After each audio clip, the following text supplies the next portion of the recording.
Musisi kenamaan sekaligus anggota Komisi 9 DPR RI Ahmad Dhani mengaku siap berdebat dengan Komisi Nasional Anti Kekerasan Terhadap Perempuan atau Komnas Perempuan terkait norma seksis, gender, dan Pancasila. Ahmad Dhani sudah terkena teguran lisan Mahkamah Kehormatan Dewan DPR RI. Ini imbas pernyataannya dalam usulan soal naturalisasi persepakbolaan Indonesia. Selain itu, suami Mulan Jamila ini disangsi juga atas kasus penghinaan marga penyanyi Ryan Pono. Setelah kena sanksi teguran dan disuruh minta maaf paling lambat 7 hari, Dhani kini malah menantang Komnas Perempuan untuk berdebat.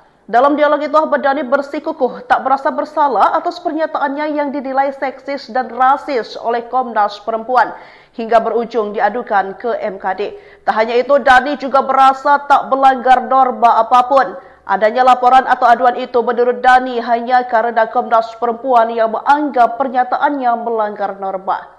Bahkan Dhani menyebut seksis sebenarnya bukanlah norma yang dianut oleh Indonesia, melainkan negara-negara di bagian barat.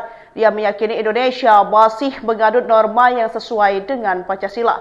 Karena itu, mantan suami Maya Estianty ini menyatakan berani untuk berdebat dengan Komnas Perempuan terkait etika dan moral yang berlaku di Indonesia.